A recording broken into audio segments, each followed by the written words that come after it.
General Vancourt opened the channel to High Counselor Varnak's dreadnought, 47 kilometers of armored spite. The human ambassador stepped into frame. 3 weeks of silence and then this. Varnak was eating something purple, didn't look up. His mandibles moved slowly, chewing.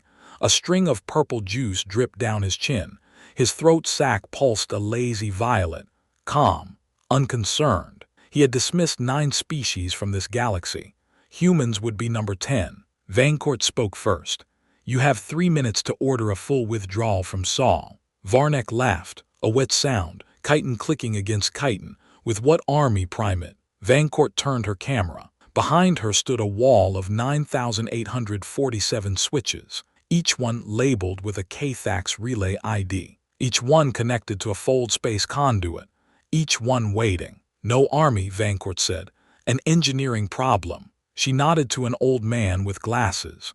Dr. Marcus Tso, 64 years old, lead architect of something that had never existed on any budget report. His hands were steady. He pressed the first switch. On the display behind them, Relay K001 near K-Thax Prime detonated. A 12,000-kilometer fold space rupture collapsed into itself. 147 ships went dark. Their FTL drives inverted. Every jump route erased. Every escape vector gone. No warning, no declaration, no mercy asked. The Great Relay, Tso said calmly. We lit it. Varnak stood. His mandibles started clicking. 11 clicks per second. His eye stalks began to withdraw into his skull. His throat sac pulsed red, not purple anymore. Evelyn Zhao stepped closer to the camera, held up a data slate. On it, a map of K-Thax territory, now 47 disconnected pockets. No trade routes connecting them. No military supply lines. No colony access to food.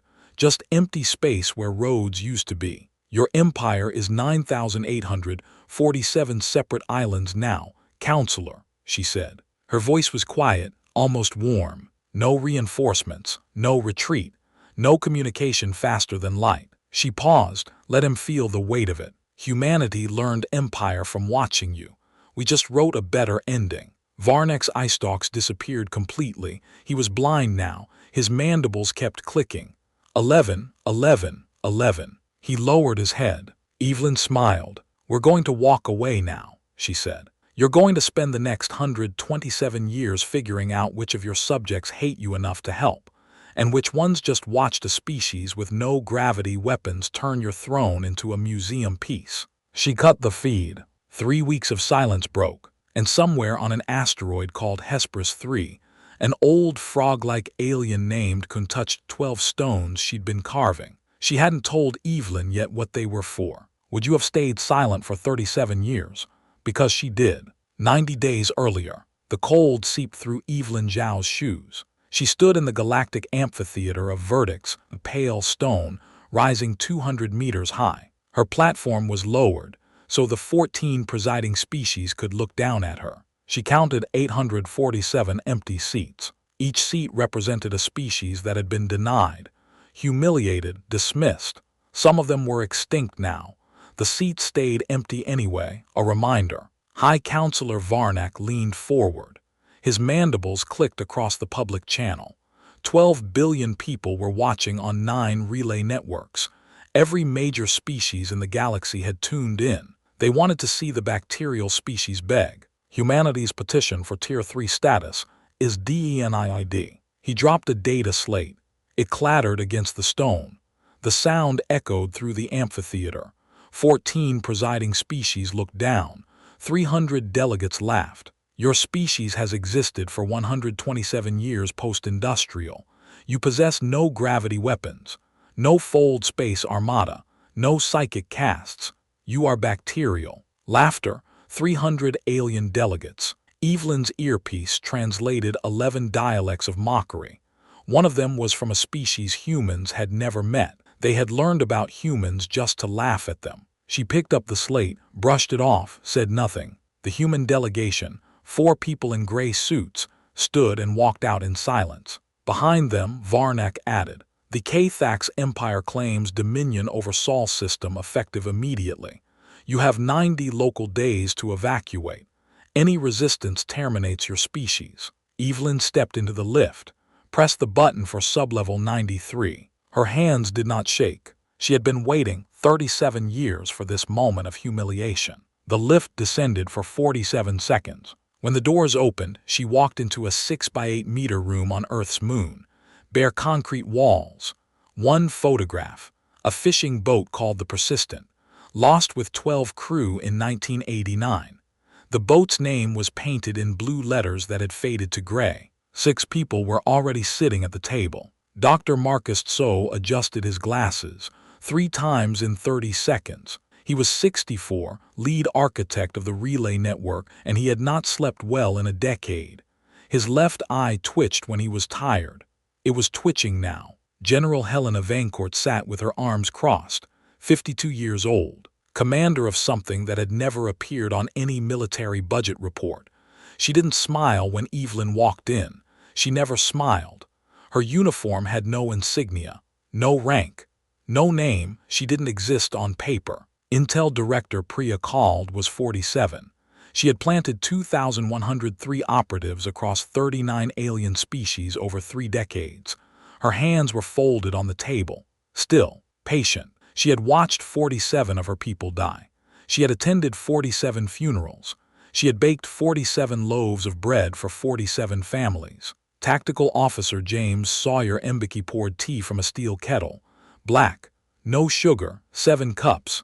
He handed Evelyn hers. The warmth spread through her fingers. The cup had a gold-repaired crack. She'd broken it in 2051. 14 years before the first relay was even mapped. She had fixed it herself. Gold powder, epoxy, patience. The crack looked like a lightning bolt now. Combat lead Yuki Tanaka had never fired a weapon in anger. She was 39. She had designed 47 training simulations and run each of them 12,000 times. She knew every relay's frequency resonance by heart. She had dreamed about them for 11 years. Communications Director Leo Park had designed 47 fake human colony distress signals. He was 44. He had never spoken on an open channel. His voice was a weapon he had never fired. Evelyn sat down.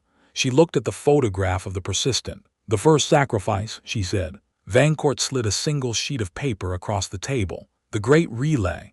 Operation Long Patience, Phase 4. Evelyn read it, folded it. When? 72 hours. Admiral Tso's window. Tso adjusted his glasses again. The fold space conduits the Kathax use for FTL, 9,847 relays across 214 systems. They're not natural. He paused, let that land. We mapped them in 2007, found the frequency resonance. Did nothing with it for 11 years. Evelyn looked at him. What changed? Cod placed a photo on the table. 47 human colonists, bodies arranged in a spiral, their spines removed.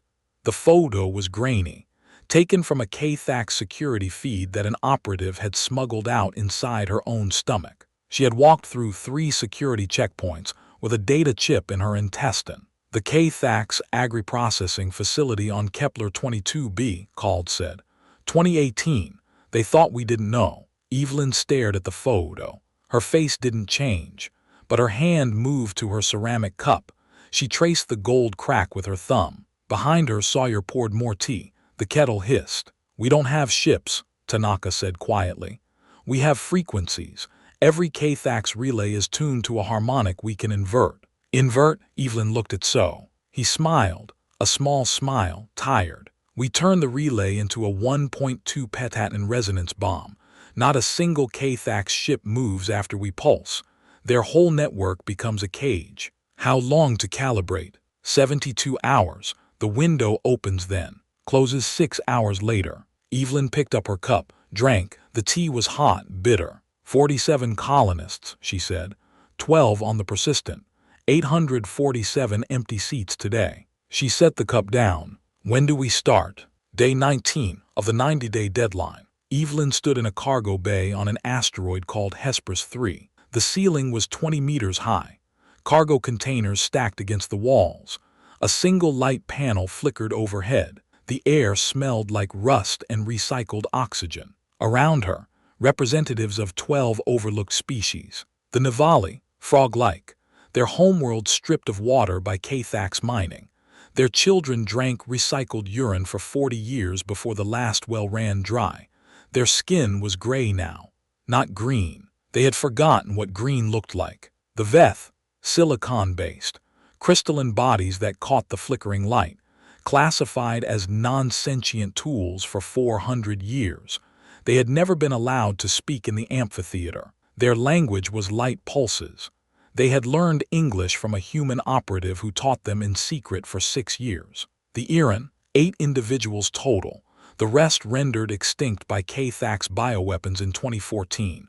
They stood together in a cluster, mammalian, wide eyes. They had not stopped grieving. They wore the teeth of their dead around their necks, 800 teeth, one for every member of their species who had been alive when the bioweapons hit. Elder Kun of the Nivali stepped forward. She was 1,247 years old. Her skin was cracked like dry riverbed. She had one working eye. The other was a milky white scar from a Cathax interrogation in 2031. She had told them nothing. They had taken her eye anyway. She held humanity's file, 127 pages. She had read every word. Some pages had water stains, tears. You buried 19,000 nuclear warheads on your own planet just to stop killing each other, she whispered. Her voice was soft, worn, like stones grinding together. Your history is beautiful violence. Evelyn nodded. We learned to dismantle power, not seize it. Kun touched her arm. Her fingers were cold. The pads were cracked. The Cathax killed my 82 grandchildren. What do you need? Patience. And 12 species to stay silent for 47 hours. Evelyn didn't say that yet. Instead, she reached into her bag, pulled out a loaf of bread, brown crust, still warm. The smell filled the cargo bay. Yeast, salt, something that reminded you of home even if you'd never had one. I baked this morning, Evelyn said. Flour, salt, water, 3 hours of kneading. She cut a slice, handed it to Kun. The old alien stared at it. She had never seen bread before. Her species ate algae paste, nutrient blocks, things that grew in the dark. Her grandchildren had never tasted anything warm. Kun bit into the slice. She chewed. She swallowed. And then she cried. Tears ran down her cracked cheeks. One eye, both sides of her face. Her whole body shook. The other Nivali stepped back. They had never seen their elder cry. She had watched her grandchildren die without crying. Your species makes bread, Kun whispered.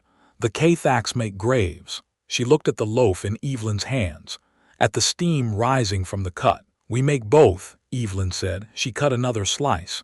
We just stopped mixing them up. Kun took the second slice, held it in both hands like something sacred. My grandchildren would have loved your bread. Evelyn sat down on a cargo container. The metal was cold through her pants. Teach me how to make yours, she said. Kun blinked her one good eye. You would learn Nivali recipes. Recipes are just treaties that taste good.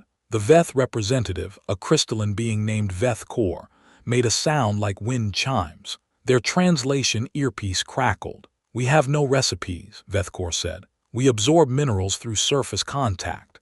But we have maps. 1,400 years of Cathax mining routes. Every weak point in their supply chains. Every depot that runs low every 37 days. Every cargo ship that flies the same route at the same time every week. The Iran representative, a small mammal named Iran Sa, the last of her bloodline, stepped forward. She was young, 23. She had been born after the bioweapons. She had never known a galaxy with more than 8 Iran in it. We have 8 survivors, Iran Sa said, but we have 1,423 names of the dead. We know which Cathax commanders gave the order. We know which ones took trophies. We know which ones are afraid of their own shadows. Now, because they know we're still watching. She pulled a data chip from her belt. It was warm from being against her skin. We know which ones will run when the Empire falls. Evelyn took the chip, held it. The coalition of overlooked, she said. 12 names, 12 signatures. She looked around the cargo bay. 12 species, 12 representatives, 12 different kinds of grief. Do we have an agreement? The Nivali said yes. The Veth said yes. Their crystals pulsed green. The Iran said yes. Iran Saw's voice didn't shake. One by one, the other 9 species said yes. The Xyler, the Prue, the HFY, the Valdrig, the Ashto, the Pentarch, the Ill, the Cathari, the ones who had escaped, the ones who still remembered freedom. The Vorn, the ones who had been slaves and now had nothing but their own 2 hands and a hunger for something better. No territory demanded, no weapons requested, no revenge promised. Just silence for 47 hours. Kun leaned against Evelyn's shoulder. The old alien weighed almost nothing. Her bones were hollow, adapted for water that no longer existed. "You're not what we expected," Kun said. "What did you expect?" "Rage, fire. A species that burns itself out after 1 generation of revenge." Evelyn cut another slice of bread. The knife was dull. It took 3 tries. "Fire goes out," she said. "Patience just waits." That night, Evelyn sat alone in the cargo bay. The light panel had stopped flickering. Someone had fixed it, probably Iran Saw. She had small hands, good with tools. Evelyn counted the chairs. 12, all of them full earlier. She remembered the amphitheater. 847 empty seats. Here on Hesper's 312 chairs, full. She smiled, and somewhere in the dark, Kun sat carving 12 stones. She hadn't told Evelyn what they were for. Not yet. Day 34. Cald's operatives started reporting in. 2,103 humans embedded across 39 species over 3 decades. They had become bureaucrats, assistants, cargo loaders, maintenance technicians. They had learned Cathak's schedule patterns, supply chain vulnerabilities, which governors took bribes, which ones were waiting for the empire to fall, which ones had lost children to the same wars and were just waiting for permission to turn. "They know everything," Cald said. She placed a data slate on the table, including the fact that Varnak has never lost a battle. He doesn't know how to lose. He doesn't have a plan for it. Evelyn read the file, 47 pages, each one a vulnerability. What happens when he loses? He fragments. The governors will stop answering his calls within 72 hours. The supply routes will become borders. The empire won't fall in a day. It'll rot from the inside. How long? 127 years, give or take. Evelyn set the slate down. That's how long we've existed post-industrial. Feels right. She looked at the photograph of the persistent. They waited 37 years. We can wait 127. Day 47. Evelyn baked bread with Kun. The old alien had brought Nivali ingredients, ground root powder, dried algae, something that smelled like seawater and old stone. The root powder was gray. The algae was green-black. The seawater smell made Evelyn's eyes water. They mixed, kneaded, waited. The dough was stiff, uncooperative. Kun's hands were weak. Evelyn had to do most of the kneading.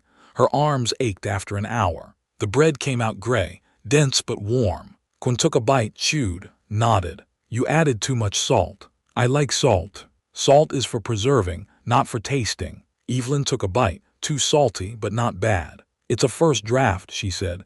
"Recipes take time." "We don't have time. 43 days left on the deadline. We have 37 years of preparation.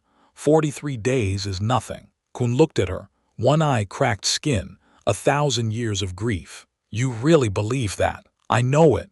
Evelyn cut another slice. "The Cathaks had 2,000 years. We had 37 years. We're the ones with a plan." Kun took the slice, held it. "Your species is strange." "Thank you."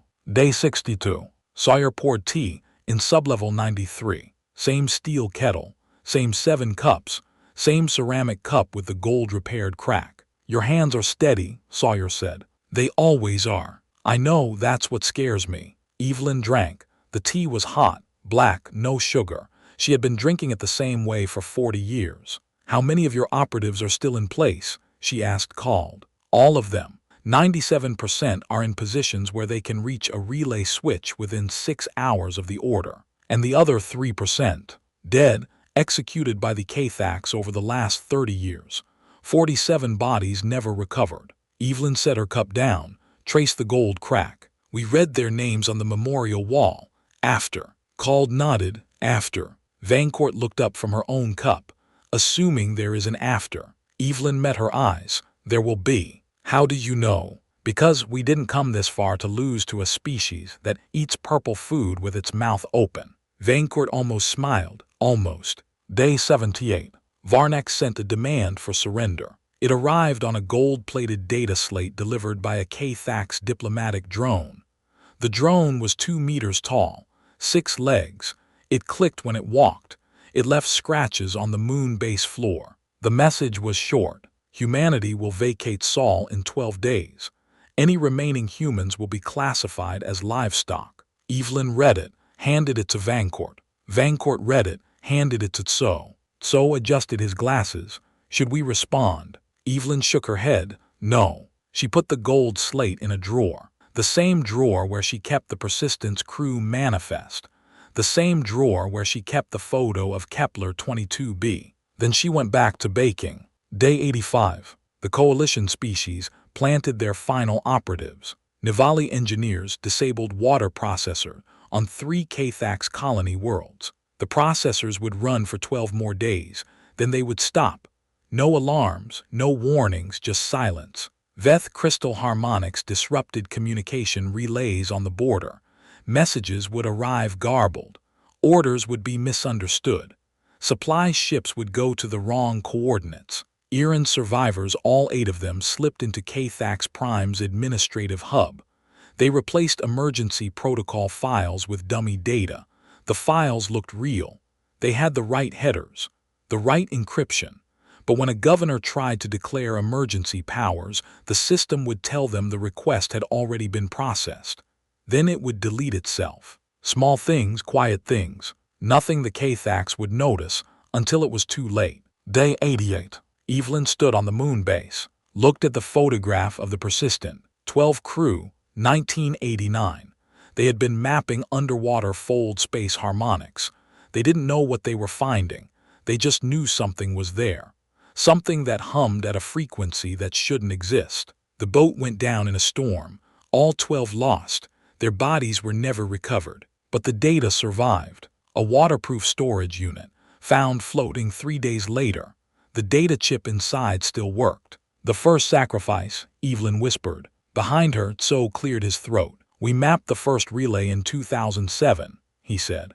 The frequency resonance was exactly what the Persistent sensors picked up. We didn't know what we were looking at for 18 years. And then Kepler 22b. And then Kepler 22b. Evelyn turned away from the photograph. 72 hours, she said. 72 hours, Tso agreed.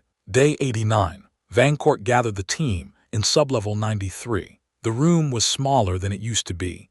Or maybe there were just more people. 12 coalition representatives had joined them. Kun sat in the corner carving her stones. The Veth pulsed quietly. The Iran stood together, watching. The window opens in 3 hours, Vaincourt said. Admiral Tso, your relay team is green. Green. All 9,847 switches are armed. 1 press each. 47 seconds total. Director called. Your operatives are in position. All 2,103. Awaiting signal. They have eyes on every governor, every commander, every supply depot. Commander Tanaka, your frequency array is calibrated. Calibrated and silent. The resonance will propagate at light speed. 47 minutes to reach the farthest relay. Vaincourt turned to Evelyn. Ambassador, when the channel opens, you're on. Evelyn nodded. Leo Park raised his hand. He had been silent for 88 days. His voice was hoarse when he spoke. He had been practicing alone in his quarters, trying to find the right words. The networks are asking for a statement, he said. What should I tell them when this is over? Evelyn looked at him. Tell them we're baking. She picked up her ceramic cup. The gold-repaired crack caught the light. The tea was still warm. She had carried this cup through 4 decades and 2 empires. It was still warm. The channel closed. Evelyn stood in sublevel 93. Her hand was still on the console. The screen where Varnak's face had been was dark now, just black glass reflecting her own tired eyes. Silence. Then Sawyer poured tea. The kettle hissed. 7 cups, same as always, same steel kettle, same ceramic cups, same gold-repaired crack on Evelyn's. You press the first switch, Evelyn said to Tso. Tso adjusted his glasses. His hand was shaking now, just a little. The first time anyone had seen him shake in 37 years. Someone had to. You could have let Vancourt do it. I wanted to. He looked at the photograph of the Persistent. The blue letters on the boat's hull had faded to gray years ago. They waited 37 years. I could wait 60 seconds. Vancourt stood by the wall of switches, all 9,847 of them, still armed, still waiting. The labels were small, each one a Cathax relay ID, each one a death sentence for an empire that didn't know it was dying. The network is fragmented, she said, but the governors haven't started fighting yet. That takes time. How much time? 72 hours, maybe less.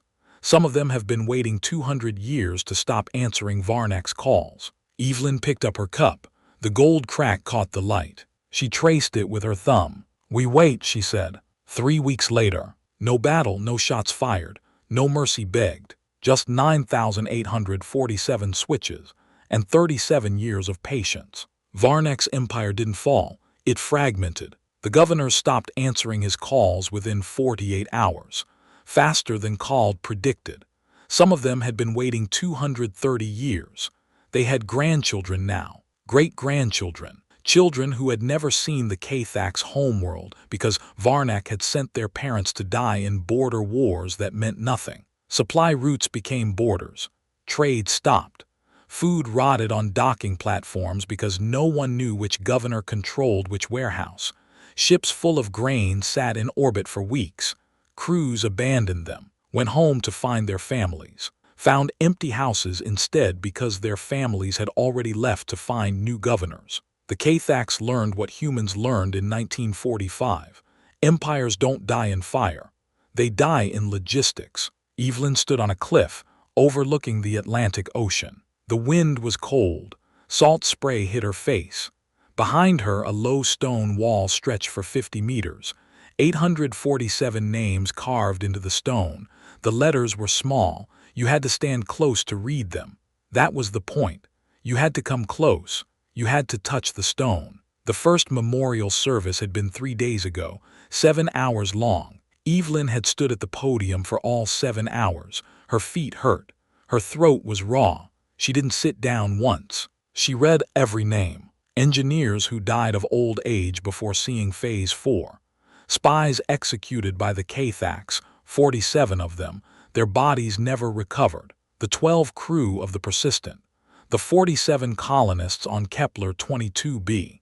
The 847 empty seats in the amphitheater. I name you the unseen, Evelyn said. You are why we won. Behind her could place 12 stones on the low wall, one for each coalition species. The stones were gray, smooth, carved with symbols Evelyn didn't recognize. Nivali writing. Each stone said the same thing in a language only Kun's people still spoke. We remember. Kun stepped back. Her one eye was wet. Tears ran down her cracked cheeks. She didn't wipe them away. My grandchildren would have loved your bread, she said. Evelyn turned. Teach me how to make yours. Kun blinked. Her one good eye focused on Evelyn's face, searching for something. A joke. A polite dismissal. Some sign that the human ambassador didn't really mean it. She didn't find it. You would learn Nivali recipes. Recipes are just treaties that taste good. Kun was quiet for a long time. The wind carried salt and the smell of kelp. Somewhere below, waves crashed against the cliff. The sound was steady, rhythmic, like breathing. Root powder, Kun said finally. Dried algae, seawater, 3 hours of patience. Same as bread. No, Kun almost smiled. Her cracked lips pulled back. It was the first time Evelyn had seen anything close to a smile on her face. Bread rises, our bread sinks. It's a different kind of hope. Evelyn nodded. I'll learn. Leo Park appeared with a kettle. He had been quiet for 92 days. 92 days of standing in the corner, watching, listening, taking notes. His pen had worn grooves into his notepad, but he spoke now. His voice was still hoarse, but it didn't shake. The networks are asking for a statement, he said. Victory speech. Every species wants to hear from the ambassador who turned an empire into 9,847 islands. Evelyn took the kettle, poured tea into 3 ceramic cups. The gold-repaired crack caught the sunset. The light turned the crack into a river of fire. gold against white ceramic. "Tell them we're baking," she said. "That's it. That's it." Park frowned. He had prepared 3 speeches, written them out, memorized them, practiced in front of a mirror for 6 hours. "That's it" was not in any of them. "They'll want more." "Then tell them this." Evelyn handed him a cup. The tea was hot. The warmth spread through his fingers. "Humanity learned empire from watching the Cathax. We saw what power does to a species that forgets how to be small. We chose something else." She sipped her tea. "We chose bread." Park wrote it down. His hand was steady. He didn't cross anything out. He didn't rewrite it. He just wrote it. Then he closed his notepad. "That's good," he said. "I know." The sun dropped lower. The sky turned orange, then purple, then the color of bruises. The clouds on the horizon looked like mountains the mountains on Nivali Prime that Kun hadn't seen in 400 years. Kun leaned into Evelyn's shoulder. The old alien weighed almost nothing. Her bones were hollow, adapted for water that no longer existed. Her skin was cracked. Her one eye was clouded, but she was warm. "You're crying," Kun said. Evelyn wiped her eyes. "No, I'm salting the dough." Kun made a sound. It took Evelyn a moment to realize it was laughter. Old, worn, like stones grinding together, like waves on the cliff below, but real, not polite, not performative, just laughter. "Your species is strange," Kun said. "We know. You turned an empire into a memory, and now you're standing on a cliff drinking tea. It's what we do." Kun looked at the wall. 847 names, 12 stones. The 13th stone was still in her pocket. She could feel it against her hip. Smooth. Cold waiting. "The Cathax built monuments to themselves," she said. "Statues of Varnak on every colony world. His face carved into mountains. His name on every school, every hospital, every prison." She paused. "You built a wall of names no one will read in 100 years. They'll read it." "How do you know?" Evelyn set her cup down. The ceramic was warm against the cold stone of the wall. She touched the name closest to her. Marta Kowalski, age 61, engineer. "Because we'll be here to read it with them." 3 more weeks passed. Varnak was last seen on Cathax Prime. Alone. No governors, no advisors, no crew. The majesty of oblivion, his 47-kilometer dreadnought sat in orbit with its engines cold. The crew had left. 189,000 people, scattered across 214 systems, trying to find a new governor to serve. Some of them found work on coalition ships. Some of them starved. Some of them turned to piracy. Some of them just sat on their new worlds and waited for someone to tell them what to do next. No one told them anything. No one answered Varnak's calls anymore. Evelyn read the intelligence report. Set it down on the table in sublevel 93, the same table where they had planned everything, the same table where Sawyer had poured the first cup of tea 37 years ago. "He's not dead," Cald said. "He's just irrelevant." "That's worse." "Yes." Cald paused. She had been reading reports like this for 3 decades, watching empires rise and fall on paper before anyone else knew they were moving. The last time someone checked, he was sitting in his throne room. Alone. The lights were off. He was eating something purple. Evelyn looked at the photograph of the persistent. 12 faces. 1989. The captain had been 24 years old. The youngest crew member had been 19. A kid. Just a kid who liked fishing and didn't know she was about to change the galaxy. "They didn't know," Evelyn said. "They just knew something was there. They gave us the first data point. They gave us everything." Kun came to Earth one last time, before returning to Nivali Prime. The Nivali homeworld was dead. No water, no algae, no children, just dust and broken buildings and the bones of people who had waited too long for help that never came. But Kun had spent 1,247 years there. Her grandchildren were buried there. Her mother was buried there. Her mother's mother was buried there, in a grave that had been underwater once, before the Cathax took the water. She wasn't leaving forever, but she wanted to bake bread one more time. Evelyn cleared her kitchen, flour on the counter, salt in a small bowl, water from the tap. The kitchen was small. The counters were gray.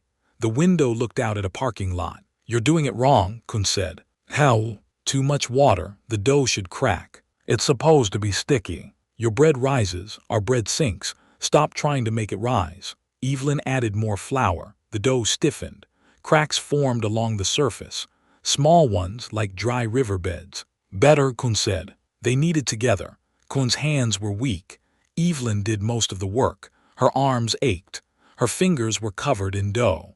But the old alien corrected her, adjusted her grip, showed her how to fold the dough so the cracks ran parallel. Where did you learn this? Evelyn asked. My mother, 1,200 years ago.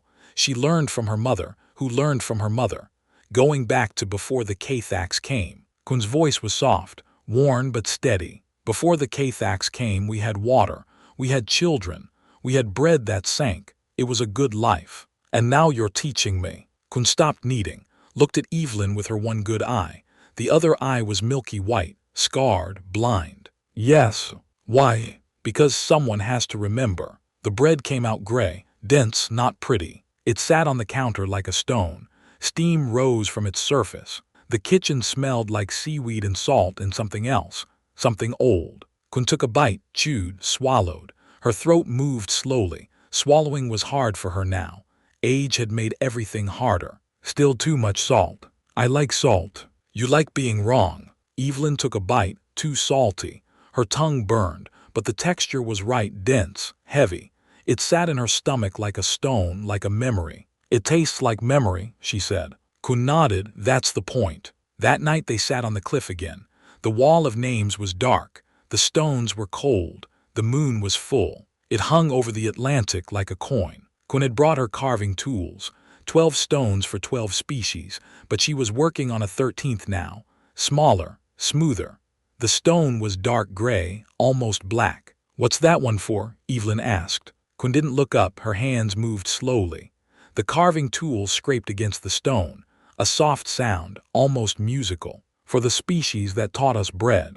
Evelyn was quiet. We don't need a stone, she said. Everyone needs a stone. Kun kept carving. Her one eye was focused, intense. The Cathax took our water. They took our children. They took our future. They couldn't take our memory, because memory is stone, and stone doesn't forget. She held up the 13th stone.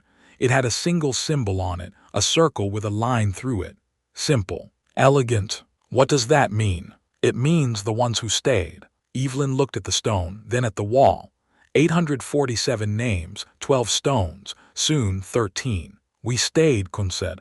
You stayed, the unseen stayed, that's why we won. Leo Park appeared with a kettle. He had been doing that a lot lately, showing up with tea at the exact moment someone needed it. No one knew how he knew. He just did. The networks are asking again, he said. They want a closing statement, something to put in the history books, something for the children to memorize in school. Evelyn took the cup. The gold crack caught the moonlight. The tea was hot. The warmth spread through her fingers. What do you want to say? Park asked. She thought about it. 37 years of patience. 47 spies who never came home. 12 crew members on a fishing boat in 1989. 847 empty seats. 9,847 switches. One cup with a gold crack. Tell them we're still baking, she said. That's it. That's it. Park wrote it down. Then he set his pen down, sat on the wall next to Kun. The stone was cold against his legs. You know, he said, I've been quiet for 96 days. We noticed, Evelyn said. I didn't know what to say. I designed fake distress signals. I made the galaxy think humans were dying in places we'd never been.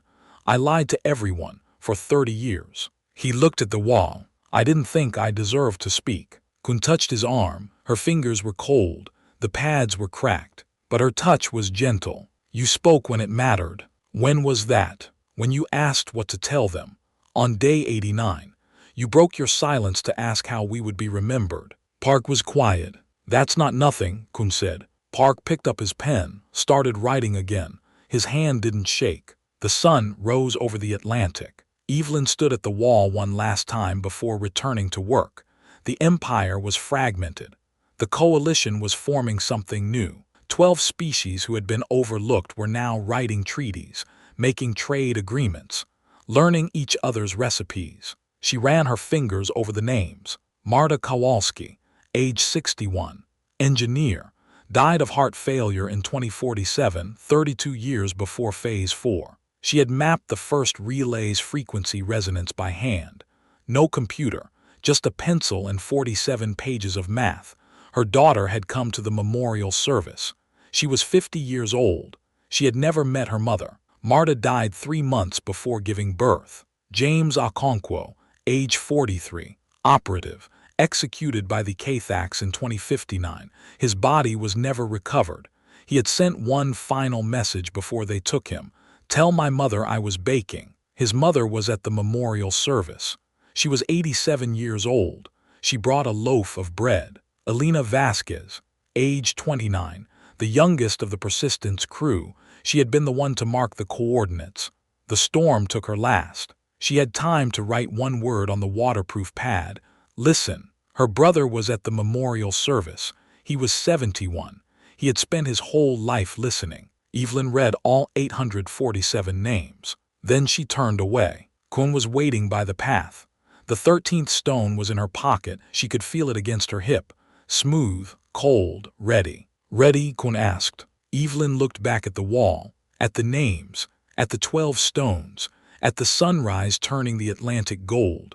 The water looked like fire, like the gold crack in her cup. "No," she said, "but I'm going anyway." She walked down the cliff. Behind her, the wall stood silent. 847 names, 12 stones, one species that refused to stop baking. Leo poured tea into 3 ceramic cups. The gold-repaired crack caught the sunset. Evelyn had carried this cup through 4 decades and 2 empires. It was still warm. She looked at the 847 names on the wall. This is what humanity is, she thought. Not the bomb, not the patience. The moment after when we choose bread over revenge. Kun leaned into her shoulder. "You're crying," Kun said. Evelyn wiped her eyes. No ships in the sky, no mandates on the wall, no empire left to answer to. The sun sank below the Atlantic. The cup cooled. The name stayed.